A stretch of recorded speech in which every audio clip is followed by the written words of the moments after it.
اگر یہ کسی بات کے بارے میں گواہی دے تو ان کی گواہی تو کبھی مانی جائے. یہ تو میں کہتا ہوں کہ بچ گئے. ایک صحابی عبداللہ بن سعد بن ابی سرح،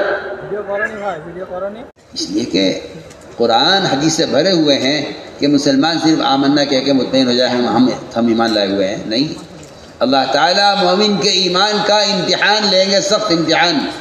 اور امتحان اس طرح ہوگا کہ ہم دیکھنا چاہتے ہیں کہ دنیا کا ایک دستور ہے کہ کوئی گواہ ہوتا ہے کسی چیز پر، ہم یہ دیکھنا چاہتے ہیں کہ تم اس دستور کے مطابق نبی سے گواہی طلب کرتے ہو. اگر گواہی طلب کرتے ہو تو تم کافر ہو، اور اگر تم نبی کی بات کو تسلیم کرتے ہو تو مومن. اب میں بہت ہی بنیادی بات عرض کرنا. کیا کہتے ہیں کہ جی وہ ذاتی معاملات میں بھی بہت سچے ہیں. تو دوسرے نے کہا کہ جو ذاتی معاملات میں سچا ہے اسے کیا پڑھی کہ وہ اللہ پر جھوٹ بولے. ایک کافر یہ کہہ رہا ہے،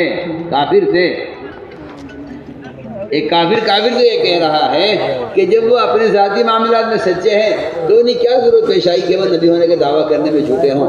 ان کو آپ کو یقین کرنا چاہیے. چنانچہ آپ صلی اللہ علیہ وسلم نے ایک جادو سے گھوڑا خریدا. معاملہ ہو گیا گھوڑا اتنے کا جی اتنے کا. آپ صلی اللہ علیہ وسلم گھوڑے کی قیمت دینے لگے. میں آؤ میرے ساتھ چلو میں تمہیں سے قیمت دے دیتا ہوں. وہ گھوڑے کا مالک اپنی بات سے پھر گیا. اس نے کہا نہیں، میں نے آپ کو نہیں بیچا. میں کہ میں خرید چکا ہوں. میں نے بیچا نہیں. وہ آپ سے گواہ مانگنے لگا کہ گواہ لائیے. اسے معلوم تھا کوئی تیسرا آدمی ہے نہیں، یا تو کوئی گواہی نہیں دے گا. گواہی تو وہ دیتا ہے جو موقع پر موجود ہوتا ہے، اور یہ موقع پر موجود نہیں تھے. ہم دو آدمیوں کے درمیان معاملہ ہوا ہے. آپ فرمایا کہ میں تم سے گھوڑا خرید چکا. اس نے کہا گواہ لائیے. ہمیں گواہ تو کوئی ہے نہیں.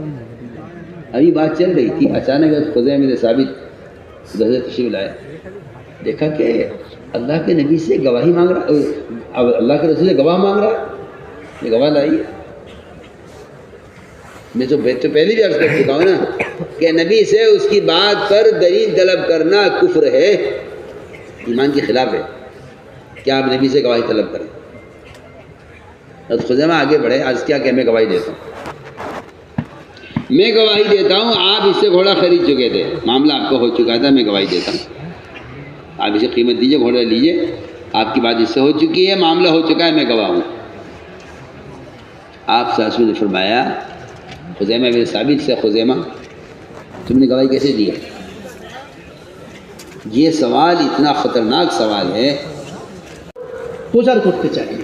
তো এবার এই জিনিসটাকে আবু জেহেল সে তাহকিক করতে চাইল, জিনিসটা ঠিক না বেঠিক।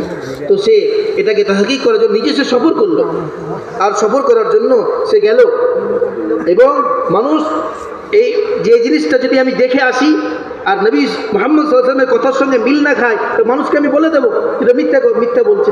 আর তিনাকে মৃত্যুক সাবিত করতে পারলে, প্রমাণ করতে পারলে তাহলে মানুষ তো তিনার কাছে কেউ যাবে না, তিনার উপরে কেউ ঈমান আনবে না।